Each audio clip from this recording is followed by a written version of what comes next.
De volta com o Frente a Frente de hoje, entrevistando o Dr. Antônio Adis Salgado, juiz recentemente aposentado, um dos mais longevos da história da Justiça de Montes Claros.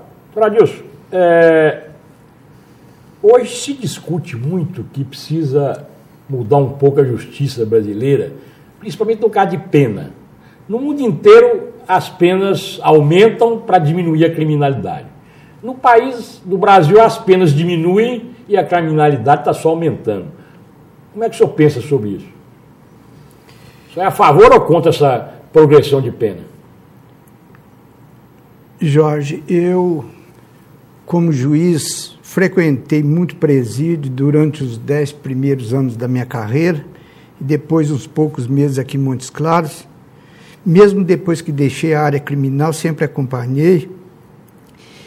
Eu fico com dificuldade para responder a sua pergunta, porque quando você vê o que passa num presídio, como são os presídios, né, que aquele é absolutamente indigno da pessoa humana, por mais indigna que ela seja, a gente fica pensando se vale a pena deixar a pessoa mofando naquele ambiente por mais tempo, o que isso pode trazer. Mas não seria o caso, então, de melhorar os presídios, não? Aí que eu queria diminuir dizer. A pena, não é... É, isso que eu queria dizer. Lei do menor esforço? É, aí que está. Se fosse preparar os presídios para dar assistência ao preso, dar a ele ambiente de recuperação, porque a finalidade da pena, segundo o espírito da lei, é recuperar o infrator. Do jeito que está, não recupera. O Estado não se movimenta para isso. O país tem dinheiro para tudo e para as coisas importantes não tem. Você vê, gasta fortunas aí, que eu não quero descrever no quê, e não gasta numa coisa dessa. Nunca se preparou, vem uma ameaça aí de melhorar presídio, quando você vê não é nada.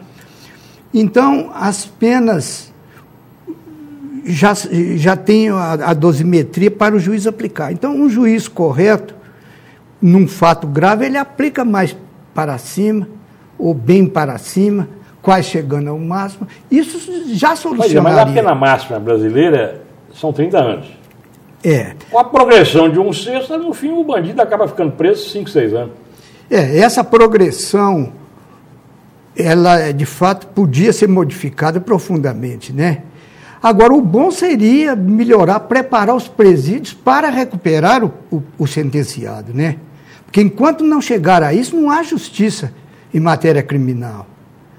Preso tocaiado numa masmorra lá, para se degradar cada vez mais, que é o que acontece, não tem cabimento. É uma coisa absolutamente desnecessária, né? Como as penas têm o mínimo e o máximo, eu acho que o bom juiz criminal, ele aplica lá em cima para os piores e faz a graduação perfeita. Seria uma solução. Justamente porque se aumentar extremamente, ele vai ter que aplicar na média, que já vai ser mais, o presídio não presta, está liquidando o sentenciado cada vez mais. E outra queixa também que se vê muito, inclusive da polícia, é de que a justiça brasileira facilita muito para o bandido, porque a polícia prende, a justiça solta. O senhor acha que precisa mudar a lei para que isso não ocorra? Só mudando a lei, porque o juiz é o escravo da lei. Ele tem que aplicar a lei, né? A polícia prende com razão, o juiz vai examinar os critérios, não enquadra. Não tinha motivo para a prisão naquele dia, ele tem que liberar. Infelizmente é isso. E não tem como o juiz... Aliás, sempre que o juiz resolve a não cumprir a lei porque sabe que o sujeito é perigoso, o tribunal reforma e manda desocupar. Quando é o tribunal, é o Supremo. Isso então conhece... tem que mudar o Código Penal. O Código Penal. O Código Penal. Ver... O que seria a responsabilidade do Congresso Nacional. Congresso Nacional. É isso. Sempre cai nos nossos políticos que deixam de fazer o que precisa, né? O problema é esse, porque se você lida com a lei, é o seu instrumento de trabalho, como que você vai deixar de cumprir? A polícia, ela não precisa ter a ponderação do juiz, né? A polícia é repressiva. O juiz, ele tem que ser seguro, mas tem que cumprir a lei.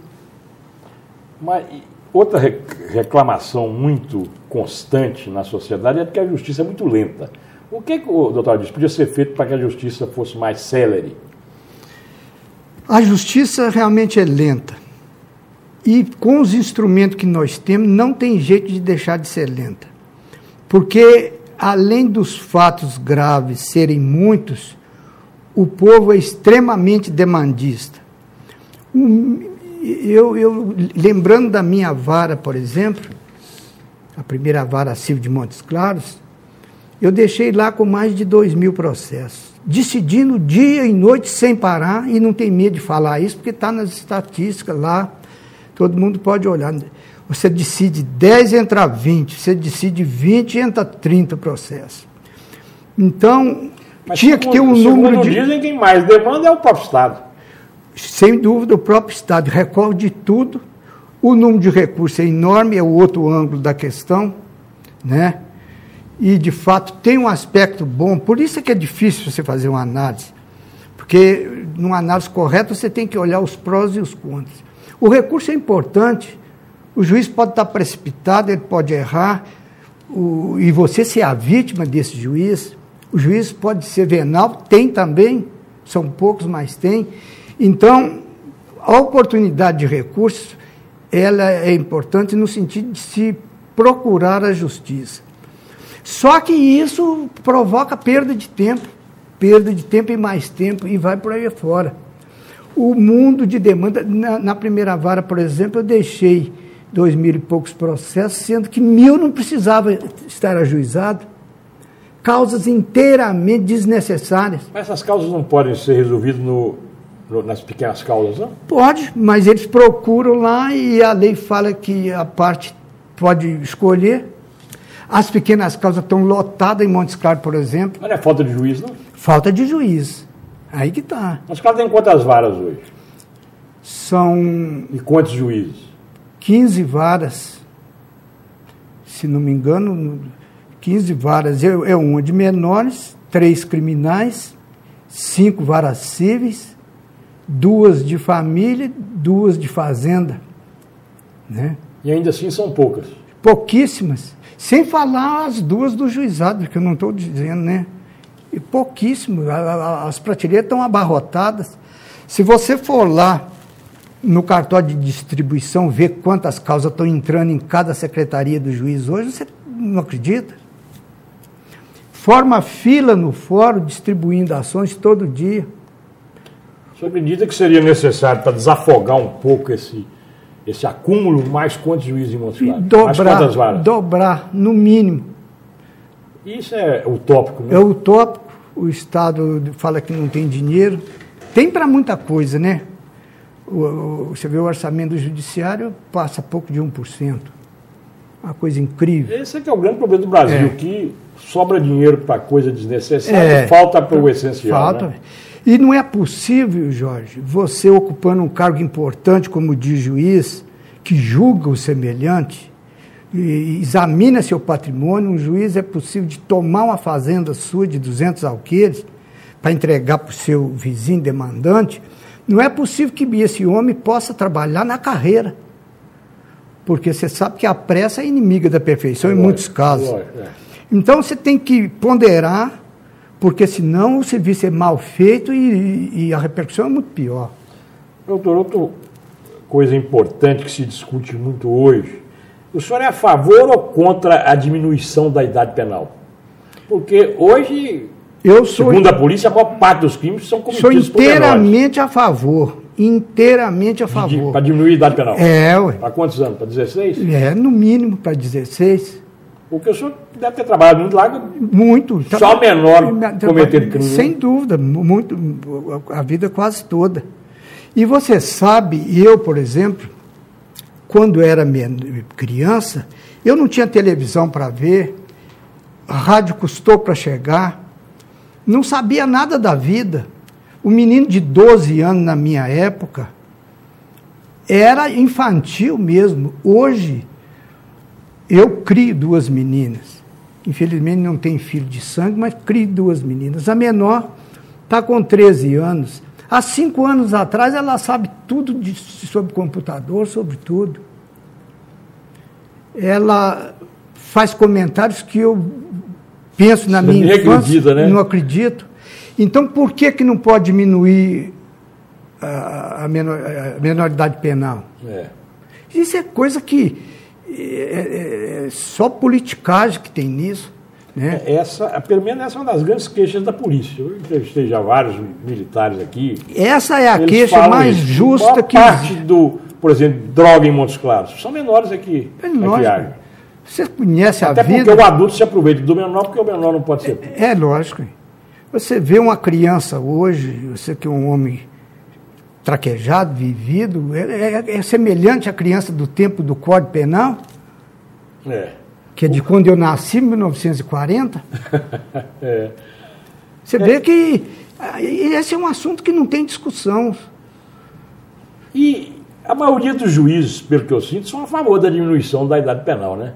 Eu acho que o Congresso não diminui, então, hein? É pressão de quem? Pressão... Tem uns doutrinadores aí, uns sociólogos, gente que tem teorias que eu não sei de onde que vem, né? São doutores nisso, influenciam. Deve ter motivo político, porque por trás disso tudo os motivos são políticos, né? Mas é uma coisa absurda não diminuir.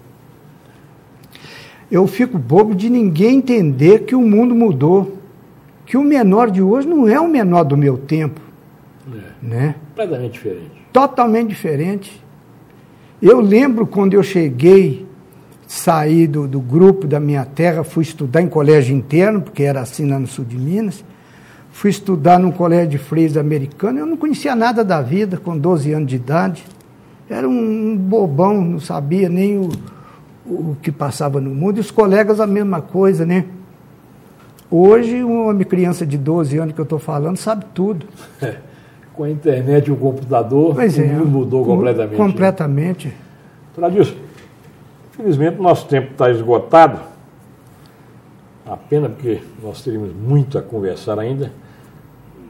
30 segundos para o senhor se despedir dos nossos telespectadores. Primeiramente, eu quero te agradecer de me dar essa oportunidade. E para os telespectadores, eu digo que continuo vivendo em Montes Claros, à disposição dos meus amigos, que graças a Deus são muitos, e muito feliz por estar aqui. Muito obrigado. Nós estamos encerrando mais um Frente a Frente, agradecendo ao juiz agora aposentado, depois de mais de 40 anos no exercício da magistratura, doutor Antônio Adilson Salgado, dizendo que o doutor Adilson hoje está cuidando de sua fazenda. Ele falou aqui uma fazendinha, mas é uma fazenda, um grande produtor de leite. Queremos agradecer ao doutor Adilson e dizer a ele que em outra oportunidade queremos que ele retorne, porque nós acabamos conversando muito pouco sobre os 28 anos que ele exerceu aqui em Montes Claros, no fórum local. Muito obrigado, doutor Adilson, e muito obrigado a vocês que tiveram a paciência de nos ouvir.